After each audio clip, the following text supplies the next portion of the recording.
You ever have one of those moments where you look at your screen, blink a few times, and ask yourself if Star Wars is okay? Like, genuinely okay. Because I watched The Rise of Skywalker again recently. Don't ask why. And halfway through, I started questioning if I'd accidentally changed the channel to a theme park promo reel. There's this weird energy the sequels give off. Like they're desperate to be important, but forgot to say anything meaningful.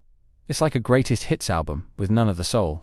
Rey's doing backflips, Kylo's monologuing in slow motion. And somehow Palpatine's back, because cloning or something. I don't know. We gave up on logic somewhere around hyperspace skipping. And yet, buried beneath the chaos, beneath the frantic edits and forced nostalgia, there's this nagging feeling that maybe, just maybe, there's still a story worth telling here. I'm not saying we erase everything and start over. Although trust me, I've daydreamed about that. I'm saying we dig deeper. We give the characters we barely got to know an actual shot. Because here's the thing. Rey Skywalker, yes I said it. Rey Skywalker was never the problem. The problem was giving her a trilogy of plot twists instead of an arc. The problem was treating her like an answer before we ever heard the question. But what if we slowed things down, gave her space to fall apart, to rebuild, to become something real? And I get it, people are burned out. The fandom's held together by memes and stubborn loyalty at this point.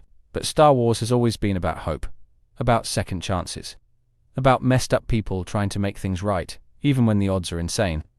And maybe, just maybe, a Rey series could be that story. The one that finally moves things forward, instead of digging up more ghosts. In this video, we're diving headfirst into the idea that a Rey Skywalker show isn't just a good idea. It might be exactly what Star Wars needs right now.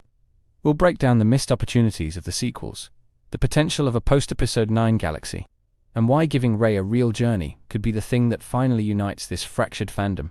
Or at the very least, give us a reason to believe again. Okay, I know what you're thinking. A Rey Skywalker show. Really? But hear me out, because the more you think about it, the more it actually makes sense. We've seen Star Wars explore the prequel era, the Clone Wars, even the awkward teenage years of the Empire. But the post-sequel timeline is basically empty space right now. And that's kind of wild when you consider where we left things. Palpatine was gone. Again, the Jedi were basically extinct. Again, and Rey was left alone with 2 lightsabers and a new last name she kind of just claimed like a free t-shirt at a convention. That's a setup if I've ever seen one. What happens next? Does she rebuild the Jedi Order? Does she struggle with being a Skywalker in name but a Palpatine in blood? Does she run a forced daycare on Jakku? We don't know. And that mystery, that wide-open future, it's actually pretty exciting if someone competent handles it. There's all this room for storytelling that doesn't need to be shackled to legacy characters anymore. No more cameos just for claps. No more weird lightspeed plot devices. Just Rey, trying to figure out what the Jedi should be, not just what they were. And honestly, isn't that the perfect opportunity to actually give her depth? To show who she is without the chaos of 3 conflicting trilogies weighing her down.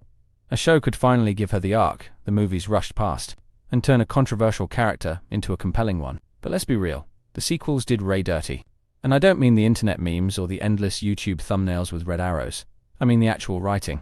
Her story was a non-stop sprint from mysterious nobody, to Jedi prodigy, to granddaughter of space Hitler, with barely any breathing room in between. It was like they wanted her to be everything all at once.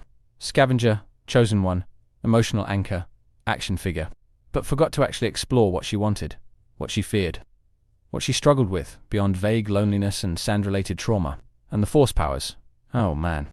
She learns Jedi mind tricks in one scene, lifts boulders in another, and then resurrects people by the end. No explanation, no training. It's like the Force just decided to play favorites and gave her the cheat codes, which left a lot of fans confused and kind of annoyed. Then there's the whole Palpatine twist, which felt less like a character revelation and more like a last-minute retcon pulled from a hat labeled desperate finale options. And instead of exploring what that means for Rey, they just move on. Like, yep, you're a Palpatine. Anyway, here's your gold lightsaber. It's frustrating because there was so much potential there. The movies treated her like a plot device, but a series could actually treat her like a person, a flawed one, an uncertain one. And that's where the good stories live. There's something kind of heartbreaking about how Rey's arc ended. Not because it was tragic, but because it was unfinished. She stood on Tatooine alone, in front of a sunset that wasn't hers, claiming a legacy she didn't really earn. And it felt hollow. She should have had closure with Finn, with Leia's legacy, with her own identity. But all we got was a quick smile, a new name, and then credits. And for a character who was supposed to carry the franchise into a new era, that's not an ending. That's an escape hatch. The sad part is, Daisy Ridley gave it everything she had. You can see the effort in her performance, the emotion, the sincerity, but the material never gave her room to breathe, to evolve, to fail and grow the way Luke or Anakin did. And, look, it's not her fault the trilogy was more focused on mystery boxes and last-minute twists than building a character journey. But she deserved better. And the fans who wanted to connect with her deserved better too. A show could be that second chance. Not to erase what happened, but to fill in the gaps. To finally show what it means to choose your path, instead of having it handed to you with dramatic music and no real consequences. And here's the thing. Star Wars has always been about reinvention, about redemption, about finding purpose in unlikely places. Rey starting over with a clean slate could be the most Star Wars thing the franchise has done in years. Imagine her training a new generation of Jedi, not the dogmatic monks from the prequels, but something more balanced, wiser, more in tune with the Force as a living thing. She could be the bridge between the old and the new, between legacy and future. Think of the visuals. New temples rising from the ashes of old ones. Force lore we've never explored before. Ancient holocrons, forgotten techniques. Force spirits that don't just show up to offer vague advice, but actually challenge her, even haunt her. She could visit worlds we've never seen. Meet Force-sensitive people with entirely different beliefs. Build a Jedi Order that actually listens and learns, not one that collapses every 30 years like it's cursed. And all of it anchored by a character we finally understand. It wouldn't just be cool, it would be epic in the right way. Not galaxy-exploding space lasers epic, but personal, mythic, emotional, the kind of epic that sticks with you, that makes you think about what being a Jedi even means. And maybe, just maybe, this is how you heal a fractured fandom. Not by ignoring the past, but by building something new on top of it. Something honest, something earned. A Rey Skywalker show could be the first real step forward since Return of the Jedi. You could bring back Finn and actually make him a Jedi. Let him train alongside Rey the way fans always hoped. Show their bond, their tension, their growth, not as side characters, but as equals rebuilding a broken galaxy together. You could finally let Rey make mistakes, fall short, question herself, and come back stronger. Not because she's chosen, but because she chooses to keep fighting. And that's what being a Jedi is really about. Let's be real.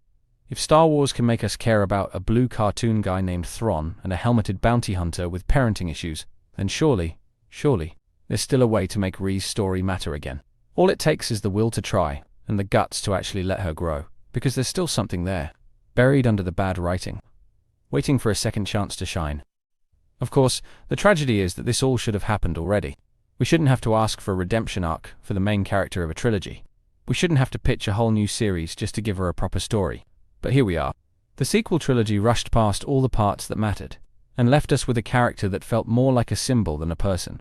Rey became an icon before she ever got to be real, and now we're left wondering who she actually is. But maybe, just maybe, that uncertainty is her greatest strength. She's not Luke, she's not Anakin, she's something new, and that means her journey can be unpredictable, uncharted, unfinished. Because if Star Wars is going to keep going, it needs more than nostalgia and cameos. It needs characters we believe in, stories that move forward, and redemption that feels earned. And maybe that's what a Rey Skywalker show could be. Not just a fix, but a future. Not a retcon, but a reckoning. Not the end of the saga, but the real beginning we never got. Thank you for watching. If you enjoy my videos, please consider looking at my pinned comment and checking out the links for my Amazon storefront.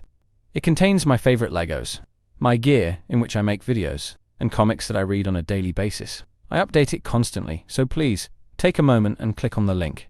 On top of that, check out my second channel, Critical Analysis Hub Plus, and my third channel, Critical Analysis Hub XP. Just one click would go on a long way in supporting my channels and future in YouTube.